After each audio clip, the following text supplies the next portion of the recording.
Hello and welcome to a deep dive of the Grimm fairy tales. Now, it has been a while since I have done a deep dive of a fairy tale, probably since December, but with the live action release of Snow White, and my hood's fallen off, but hey ho, we'll go with it.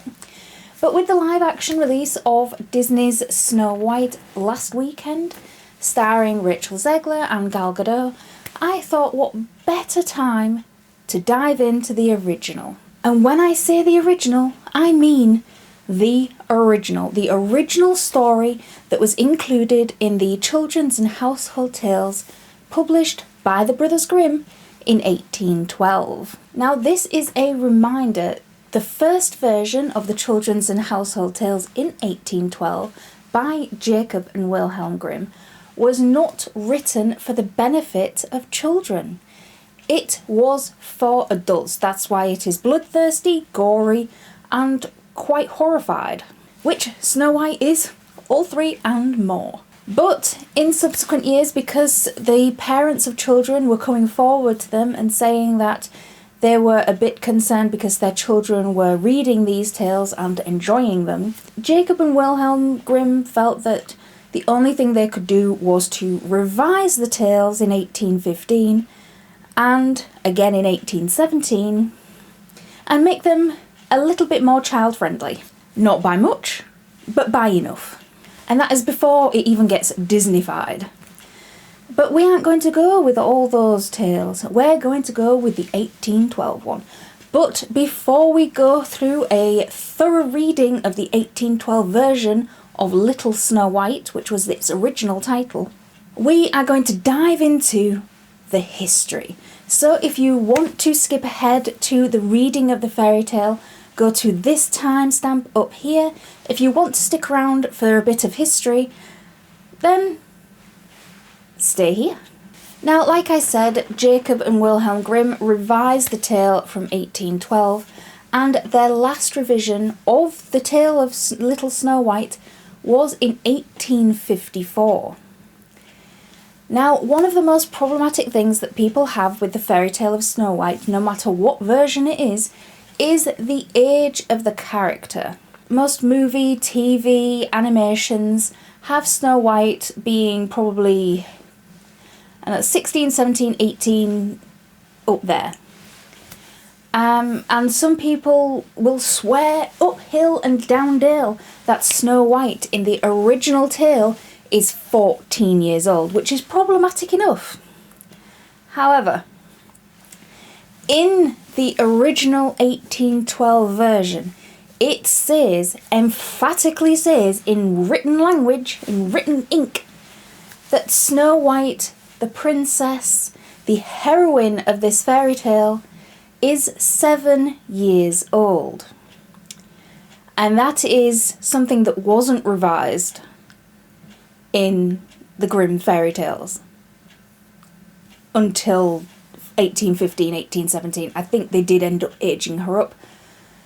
But because we're going with the 1812 one, Snow White originated at 7 years old. She is a child.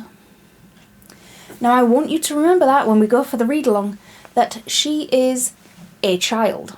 Also, something different in the original version than there has been in the revised version in 1815 and onwards, I might add, is that the fairy tale of Snow White includes the ultimate villain character, the trope, the probably one that started most of the tropes of having the evil stepmother. Most fairy tales have this. Cinderella has it. There are so many that my mind has gone blank, but Snow White is the one that has, you think evil stepmother, you think Snow White and the evil queen.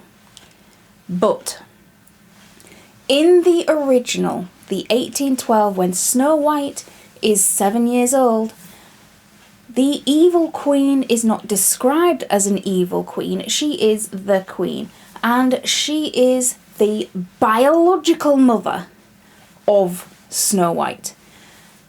Considering everything that she does to her, she is her flesh and blood birth mother. Now when we get to the reading, I want you to keep that in mind. This is a story of a mother and a daughter. Full-blooded. The king is nowhere to be found. He's a placeholder. He's just not there. He's just not around. But in fairy tales, most of them aren't. In fact, Snow White's lucky to have a parent actually at home. But then again, that parent tries to kill her multiple times, so we're back in with the fairy tales. Now, you could say, well, is the Grimm fairy tale original?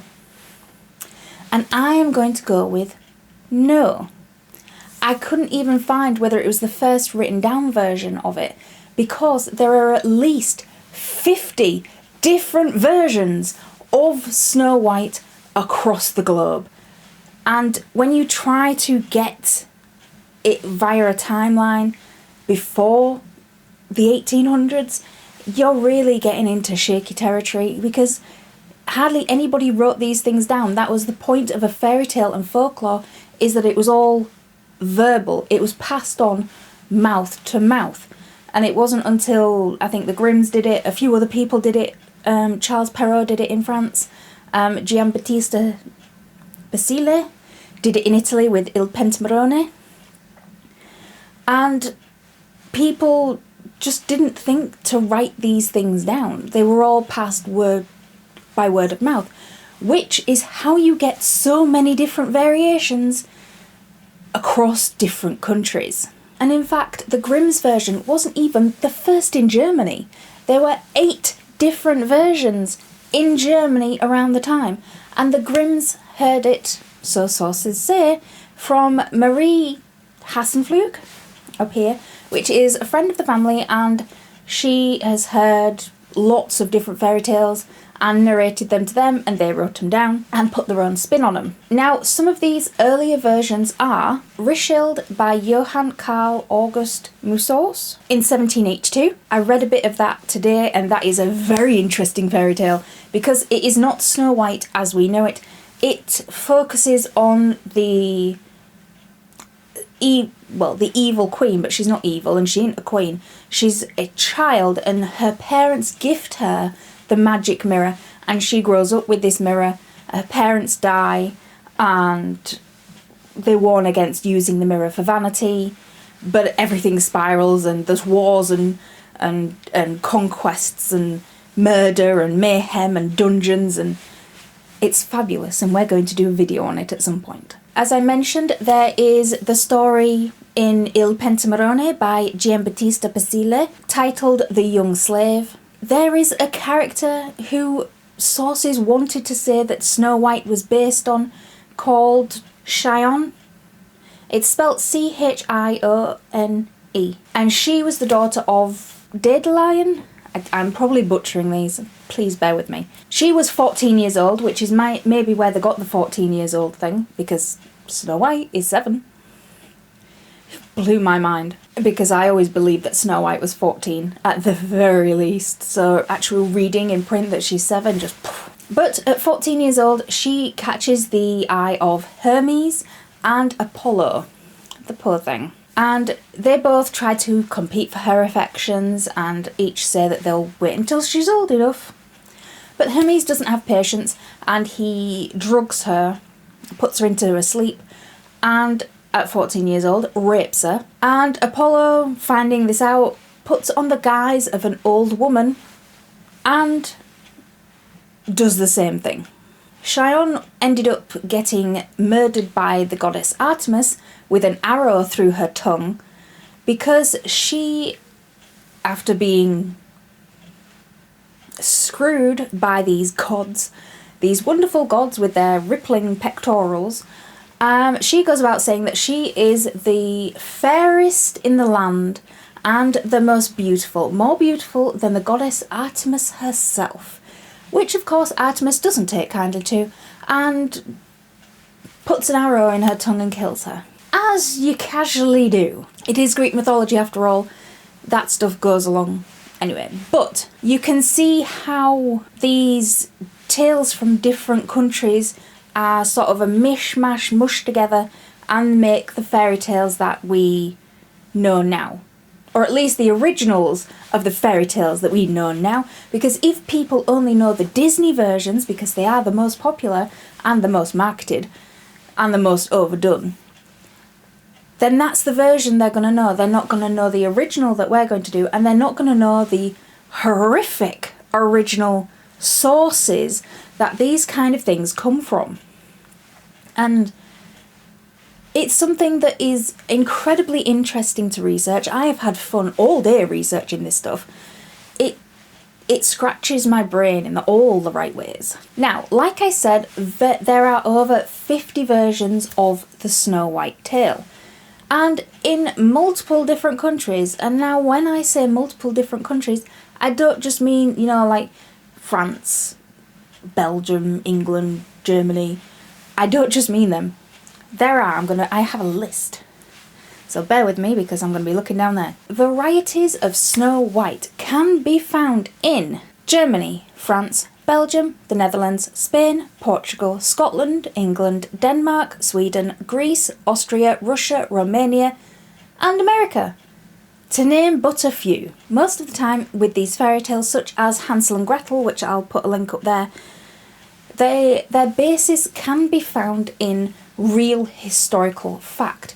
There's Hansel and Gretel it came out of a famine where people were actually eating their own children and having children only to eat them. You can find it up there or linked down below. And Bluebeard, which was based on an actual medieval guy, a proper real flesh and blood person, which you can also find in my video linked down below. Now, with Snow White, because there are so many different variations across so many different countries, how are you supposed to tie it to just one figure in history? Not just one figure in history, but one figure that was documented in history, because it was only the rich and powerful and the people that went to war and the conquerors that actually got recorded. There is speculation that Snow White is actually based on a lady called Margaretha von Warbeck, and she was a German countess born in 1533, and she was famous for two things: her incredible beauty, she was the fairest in the land, and her evil, tyrannical, extremely strict stepmother. Most scholars who do this thing as a career, they don't believe this theory. They think it's just speculation and poo-poo it. But I think it's fun. I by no means am saying that this is the only version and it has to be true, because I wasn't there. I don't know. I don't know where all these things came from, and most people don't know. To be honest, how could they? Most of this stuff wasn't written down and was only passed on via word of mouth. So how are you supposed to know where everything originated? So now we've done a little bit of history, we are going to go into adaptations. You can't talk about Snow White without speaking of how many times it has been adapted. You could argue that it is the most well-known fairy tale ever. People will argue that it's Cinderella with her glass slipper, The Little Mermaid, Beauty and the Beast with all her lovely books, but Snow White and the iconic apple and the glass coffin, the evil stepmother, the seven dwarfs is the, in my opinion, most well-known, well-recognised fairy tale ever, and there is a reason for that, which now we're going to get onto with the adaptations, because we're going to stick with the Grimm version because it's the most popular. And that was first made into a silent black and white film in 1902, well over a century ago. And since 1902, it has been made into at least 30 films, feature films. This is not like short animations or the character popping up in some sequence or other. This is dedicated films for Snow White, both animation and live action, which is what we're going to call them now, apparently. And that is not include that 30 of film and feature films and long form content, long form films, does not include plays, musicals, operas, ballets, comics, video games, and TV series. If I listed them all, I would be here forever. Now, one thing that I found quite interesting is although the Seven Dwarves appear in the original, they aren't actually given names, and they all look alike. The dwarves were not given names until 1912 in a Broadway play entitled Snow White and the Seven Dwarves. And that was the first time the dwarves were in the title, so they probably felt they had to give them names. And this was kept for the 1937 feature animation from Walt Disney, who gave them different names, but solidified the title Snow White and the Seven Dwarves, because up to that point she was either Snow White or Little Snow White, being 7. Now we're going to go through a couple of really well-known, well, not really well-known, but some of the ones that stood out to me the most. So we're going to list them. Now, I'm going to put the promotional posters up on the screen while I say what is in, and you'll probably guess why this one, I found it funny. I'm juvenile, what can I say? But I found it funny because I've never even heard of it. So, Snow White the sequel by Pisha, and narrated by Stephen Fry. And given the content, I can believe it. Prince Charming was supposed to live long and happily with Snow White after kissing her back to life. However, the jealous good fairy decides that she and the prince were meant to be, which is only the start of a whole series of perversions of various fairy tale characters' traditional good nature. For example, aside from that, the bad dwarves are called horny, grungy, scummy, filthy, funky, spotty, and mental. And they suddenly become a greedy, blackmailing loan shark syndicate. Honestly, it does sound quite fun. Another appearance is Snow White got one of her first live-action films, and yes, I do actually mean live-action. Disney is not the first to put these fairy tales into live-action.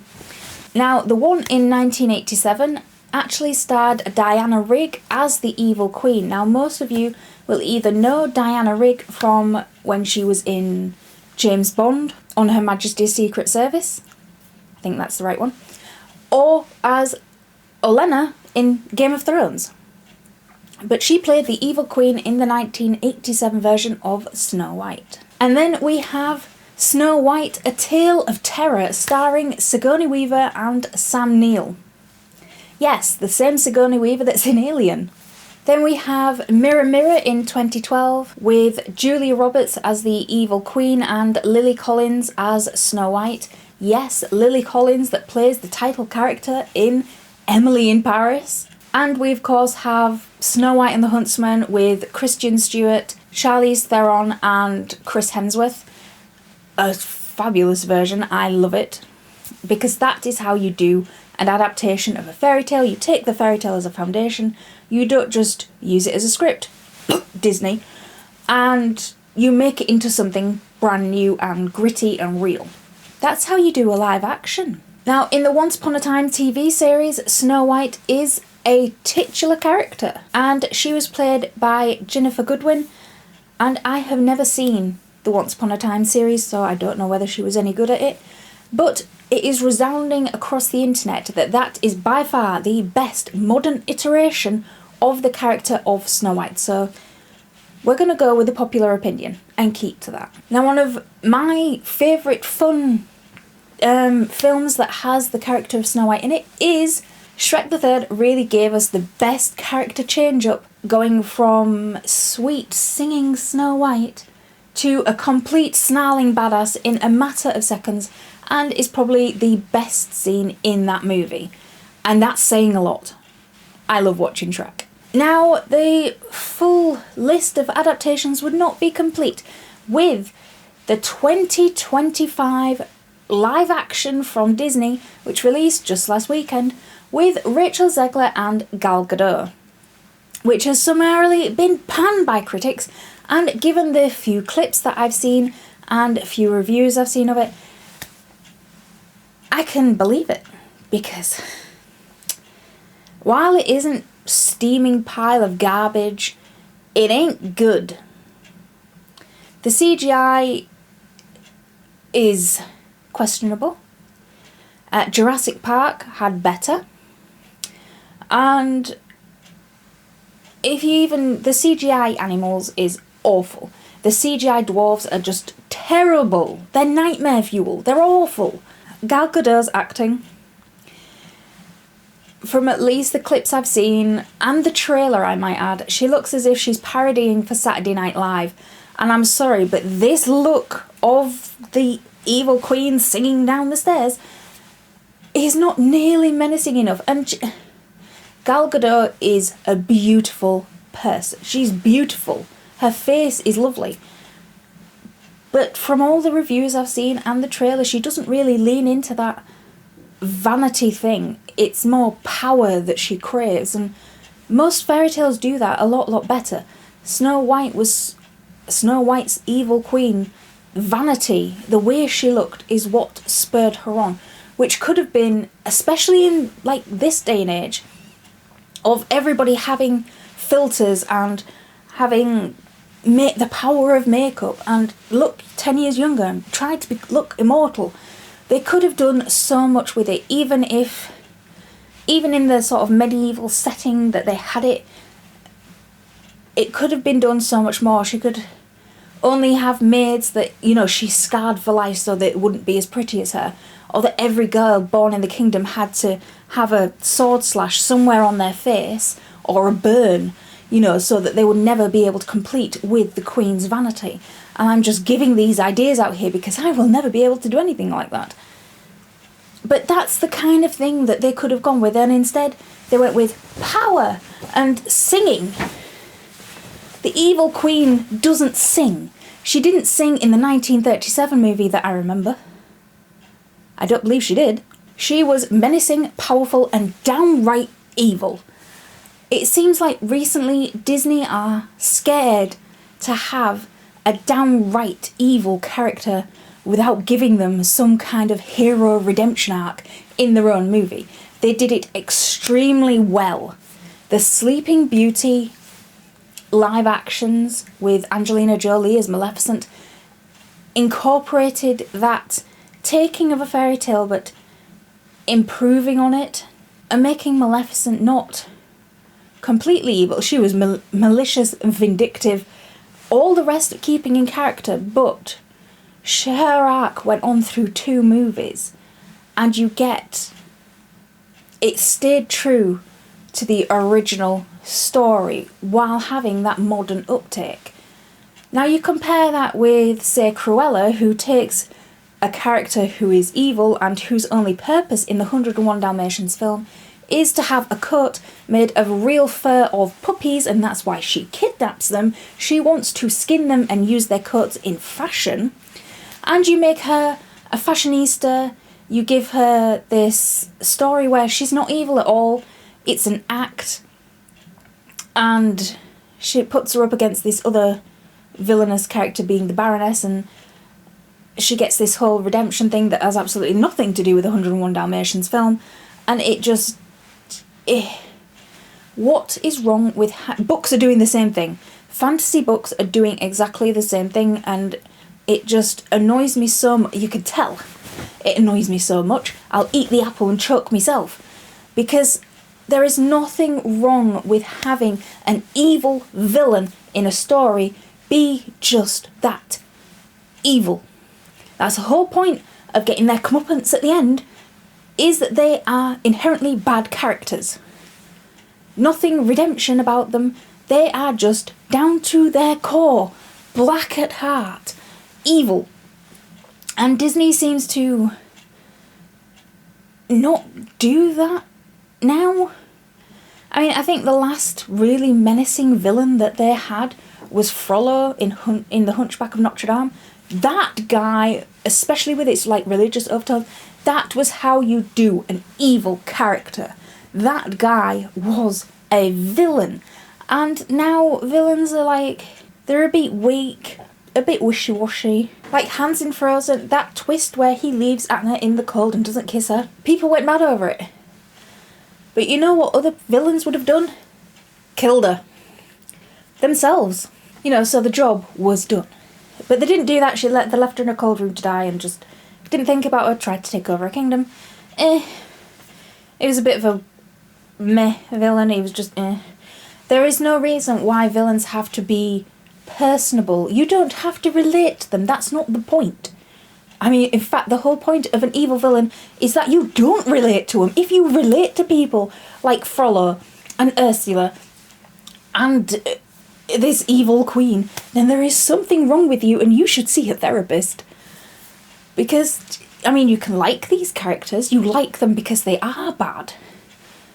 But you're not supposed to like them because of the inside there's just a good person waiting to get out. That is not a villain. A villain, an evil villain, is supposed to be downright, down to their core, bad.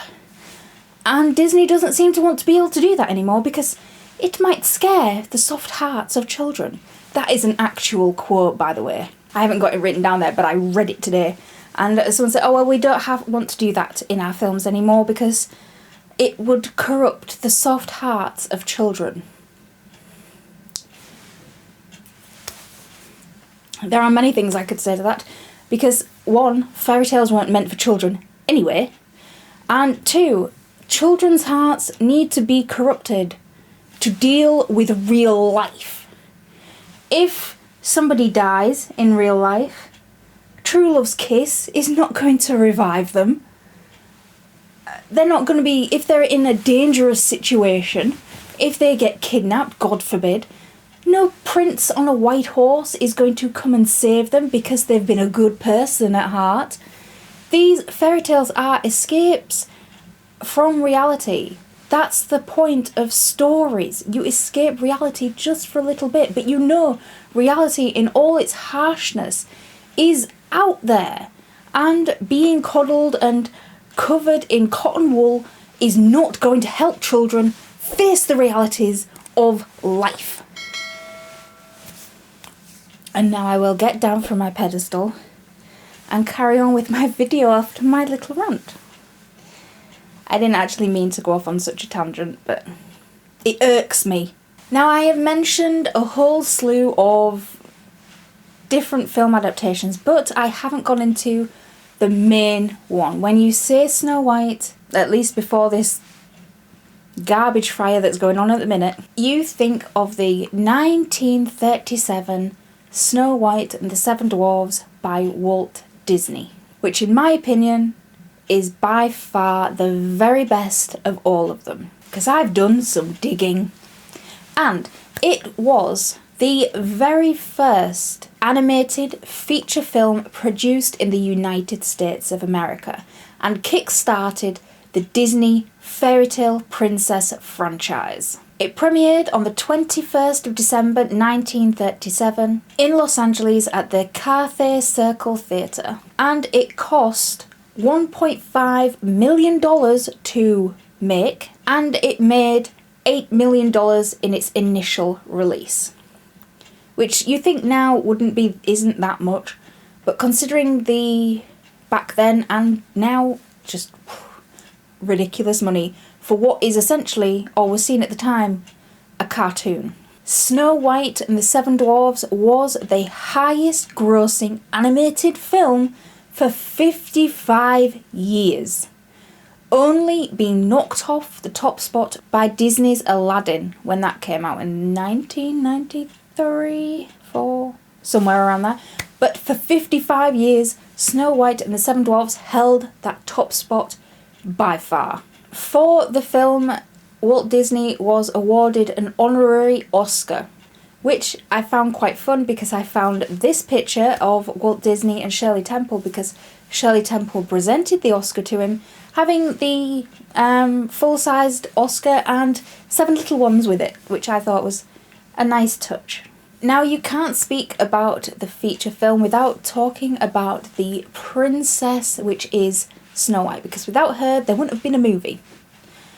And she was voiced by, I'm going to butcher it, Adriana Caselotti. And for the use of her voice and her singing on this highest grossing feature animated film for 55 years, she was paid $970. That's it. Which is the equivalent of $21,000 in today's money. She was paid 21 grand for use of her voice and her singing on the 1937 movie. I keep saying it like that because I can't believe it. Now, for comparison, the 2025 live action that came out just last weekend, Rachel Zegler got for her voice, her acting, and her singing a total of $2 million. Yeah. Someone was shafted, and not in a nice way. Not only was, and this is so controversial now, but it just shows the chokehold that Walt Disney had on the film arena at the time. Because Adriana was not credited for her role in Snow White. She didn't show up, I don't know whether she does now because it's been a while since I watched it. She didn't show up on any credits. And she had trouble finding new opportunities because Walt Disney either put it in her contract or blacklisted her on purpose. Because when somebody wanted to, a guy called Jack Benny, I don't know who he is, I don't know what he does, but he wanted to interview her, he wanted to have her on his radio show, and was told by Walt Disney, okay, I'm sorry, but that voice can't be used anywhere. I don't want to spoil the illusion of Snow White.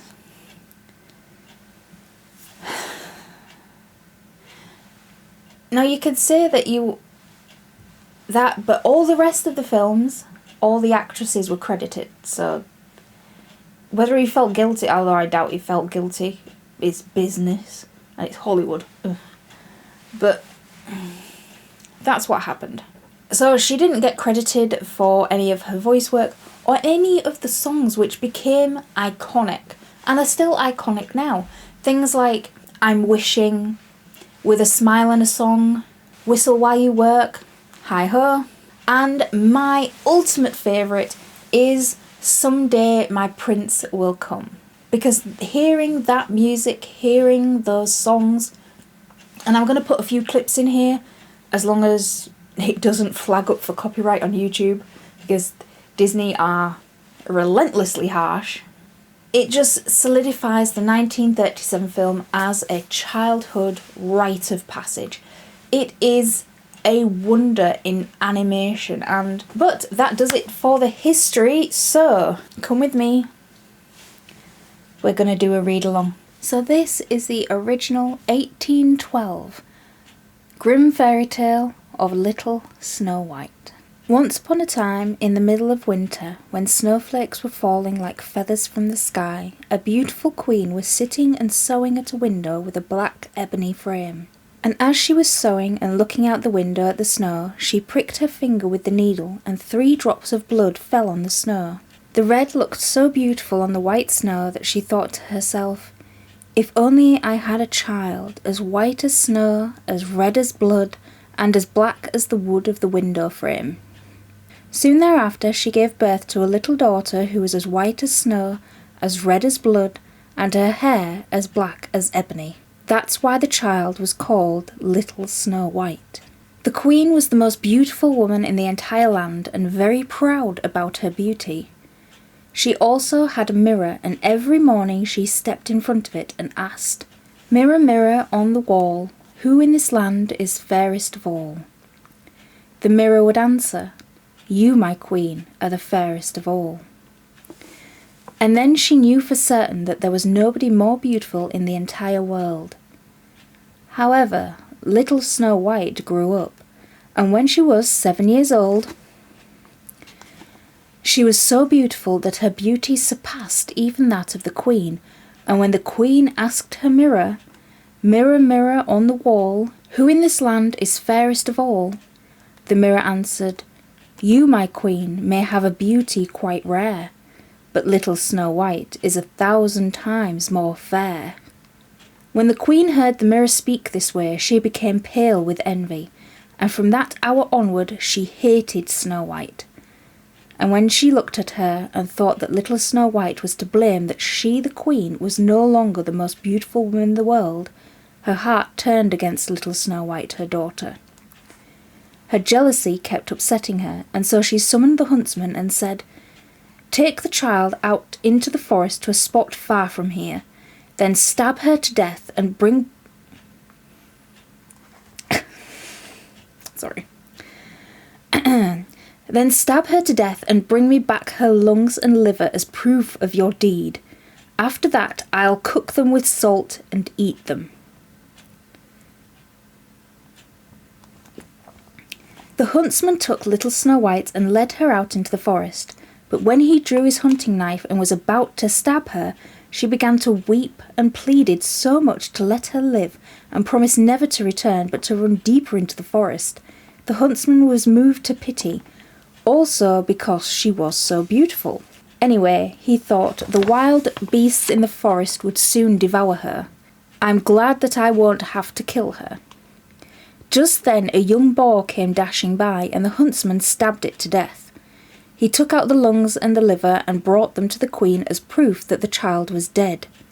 Then she boiled them in salt, ate them, and thought that she had eaten little Snow White's lungs and liver. Meanwhile, little Snow White was so all alone in the huge forest that she became afraid and began to run and run over sharp stones and through thorn bushes. She ran the entire day. Finally, as the sun was about to set, she came upon a little cottage that belonged to 7 dwarfs. However, they were not at home but had gone to the mines. When little Snow White entered, she found everything tiny but dainty and neat. There was a little table with a white tablecloth, and on it were 7 little plates with 7 tiny spoons, 7 tiny knives and tiny forks, and 7 tiny cups. In a row against the wall stood 7 little beds recently covered with sheets. Since she was so hungry and thirsty, little Snow White ate some vegetables and bread from each of the little plates, and had a drop of wine to drink out of each of the tiny cups. And since she was so tired, she wanted to lay down and sleep. So she began trying out the beds, but none of them suited her until she found that the 7th one was just right. So she lay down in it and fell asleep. When it turned night, the 7 dwarfs returned home from their work and lit their 7 little candles. Then they saw that someone had been in their house. The first dwarf said, "Who's been sitting in my chair?" "Who's eaten off my plate?" said the second. "Who's eaten some of my bread?" said the third. "Who's eaten some of my vegetables?" said the fourth. "Who's been using my little fork?" said the fifth. "Who's been cutting with my little knife?" said the sixth. "Who's had something to drink from my little cup?" said the 7th. Then the first dwarf looked around and said, "Who's been sleeping in my bed?" Then the second cried out, "Someone's been sleeping in my bed." And he was followed by each one of them until the 7th dwarf looked at his bed and saw little Snow White lying there asleep. The others came running over to him, and they were so astounded that they screamed and fetched their 7 little candles to observe little Snow White. "Oh my lord, they exclaimed, "how beautiful she is!" They took great delight in her, but didn't wake her up. Instead, they let her sleep in the bed, while the 7th dwarf spent an hour in each one of his companions' beds until the night had passed. When little Snow White awoke, they asked her who she was and how she had managed to come to their cottage. Then she told them how her mother had wanted to have her killed, how the huntsman had spared her life, and how she had run all day until she had eventually arrived at their cottage. Then the dwarfs took pity on her and said, "If you'll keep house for us, cook, sew, make the beds, wash and knit, and if you'll keep everything neat and orderly, you can stay with us, and we'll provide you with everything you need. When we come home in the evening, dinner must be ready. And during the day, we're in the mines and dig for gold. You'll be alone, and we'll have to watch out for the queen and not let anyone enter the cottage." In the meantime, the queen believed that she was once again the most beautiful woman in the land, and stepped before her mirror and asked, "Mirror, mirror on the wall, who in this land is fairest of all?" The mirror answered, "You, my queen, may have a beauty quite rare, but beyond the 7 mountains this I must tell. Little Snow White is living quite well. Indeed, she's still 1,000 times more fair." When the queen heard this, she was horrified, for she saw that she had been deceived and that the huntsman had not killed little Snow White. Since nobody but the 7 dwarves lived in the 7 mountains region, the queen knew immediately that little Snow White was dwelling with them, and began once again plotting ways to kill her. As long as the mirror refused to say that she was the most beautiful woman in the land, she would remain upset. Since she couldn't be absolutely certain and didn't trust anyone, she disguised herself as an old peddler woman, painted her face so that nobody could recognise her, and went to the cottage of the 7 dwarves, where she knocked at the door and cried out, "Open up, open up, I'm the old peddler woman. I've got pretty wares for sale." Little Snow White looked out of the window. "What do you have for sale?" "Stay laces, dear child," the old woman replied, and took out a lace woven from yellow, red and blue silk. "Do you want it?" "Well, yes," said little Snow White, and thought, "I can certainly let this good old woman inside. She's honest enough." So little Snow White unbolted the door and bought the lace. "My goodness, you're so sloppily laced up," said the old woman. "Come, I'll lace you up properly for once." Little Snow White stood in front of the old woman, who took the lace and tied it round little Snow White so tightly that she lost her breath and fell down as if dead.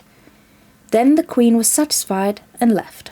Not long after nightfall the dwarves came home, and when they saw their dear Snow White lying on the ground, they were horrified, for she seemed to be dead. They lifted her up, and when they saw that she was laced too tightly, they cut the stay lace in two. At once she began to breathe a little, and after a while she had fully revived. "That was nobody else but the queen," they said. "She wanted to take your life. Be careful, and don't let anyone else enter the cottage."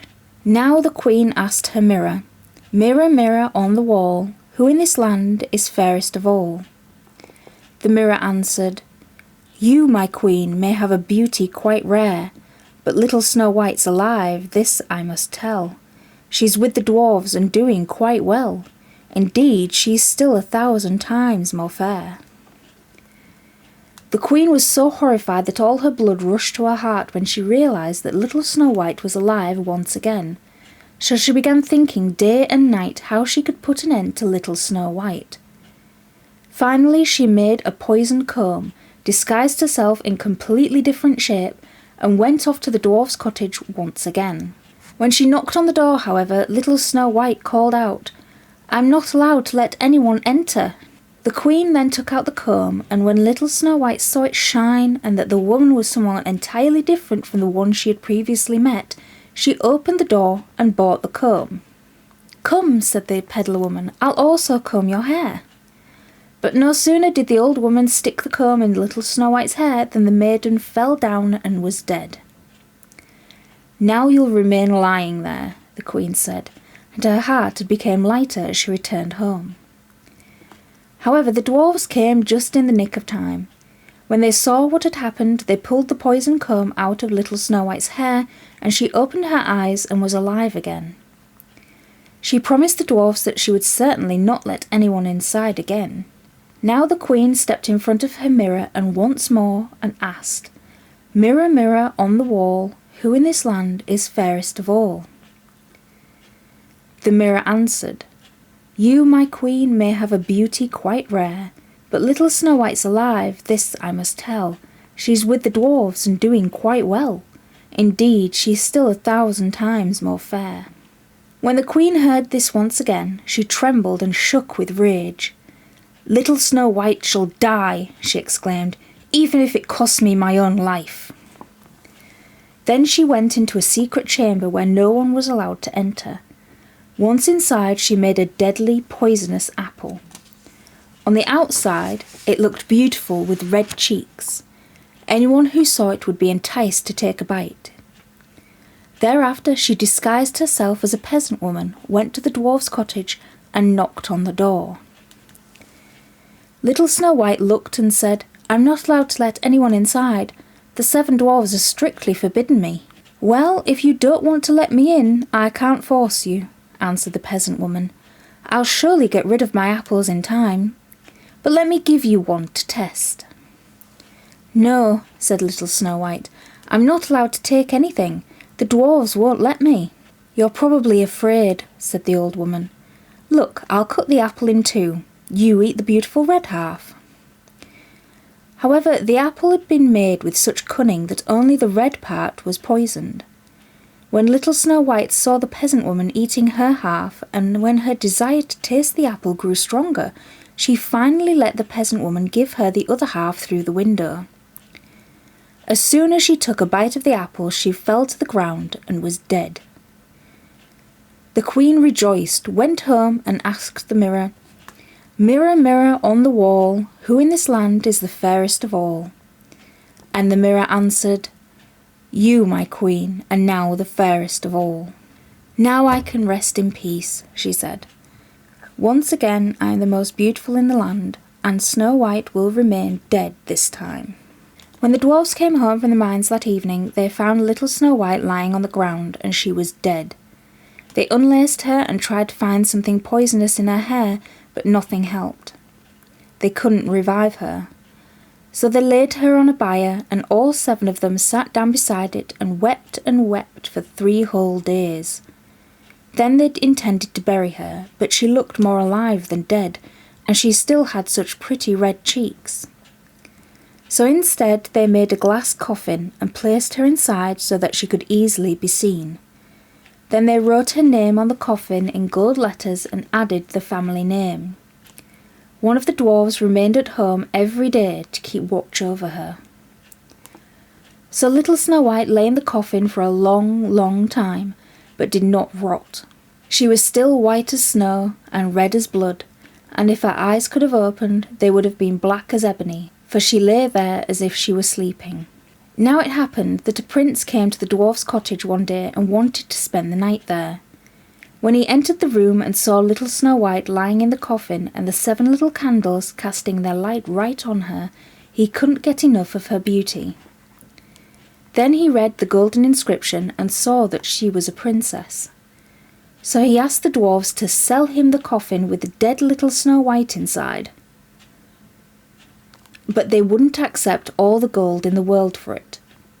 Then he pleaded with them to give little Snow White to him as a gift, because he couldn't live without gazing upon her, and he would honour her and hold her in high regard as his most beloved in the world.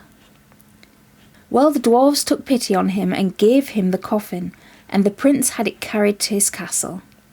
It was then placed in his room, where he himself sat the entire day and couldn't take his eyes off her. And when he had to leave the room and couldn't see little Snow White, he became sad. Indeed, he couldn't eat a thing unless he was standing near the coffin.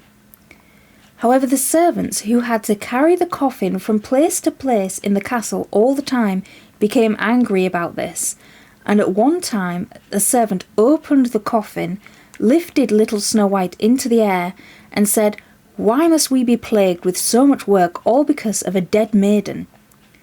On saying this, he shoved little Snow White's back with his hand, and out popped the nasty piece of apple that had been stuck in little Snow White's throat, and she was once again alive. As soon as this happened, she went to the prince, and when he saw his dear little Snow White alive, he rejoiced so much that he didn't know what to do. Then they sat down at the dinner table and ate with delight.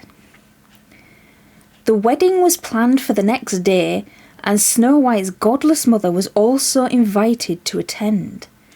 When she now stepped before the mirror, she said, "Mirror, mirror on the wall, who in this land is the fairest of all?" And the mirror replied, "You, my queen, may have a beauty quite rare, but little Snow White is 1,000 times more fair." When she heard this, she was horrified and became so afraid, so very afraid, that she didn't know what to do. However, her jealousy drove her so much that she wanted to be seen at the wedding. When she arrived, she saw that little Snow White was the bride. Iron slippers were then heated over a fire. The queen had to put them on and dance in them, and her feet were miserably burned, but she had to keep dancing in them until she danced herself to death. The end. Nothing problematic in there at all. Now, there is nothing in there to say that Snow White aged while she was in the coffin in this eternal death-like slumber. According to what's written in the book, she is still 7, as no other age is mentioned. And the age of the prince is never mentioned either, but you can imagine that he is quite a little bit older than her. Now, in most versions, especially after this, it doesn't have the prince taking Snow White to his castle and storing her in his rooms and having his servants drag her from one room to the other because they can't be without her. In most older versions, the prince does ask the dwarves for the coffin, and they do give it up, but it's while she is being jostled into a carriage or jostled while he picks the coffin up and transports it that the apple in her throat gets dislodged and she wakes up en route. In those versions, she is aged up. Thank God. But that was the original tale of Snow White. Please tell me what you think down in the comments below, as I am sure many people will. Always remember not to accept gifts from strange old peasant women that come to your cottage door when you have been specifically told that someone is out to kill you and has tried 3 times already, and you still let them in and you still eat what they give you. Snow White as a princess is known for her kindness, compassion and naivety. That is what makes up the character. Is it a romance? I would say the original isn't. It's more of a horror story. Which is why the original fairy tales are so fun to read. Because I, like most people, have been brought up on the Disney versions. And going back and as an adult and reading the originals as in the way that they were supposed to be intended to be read is just so much fun, and I highly recommend you doing it. But that is all I have for you. I hope you've enjoyed this as much as I have researching and rereading it. So until next time, keep reading.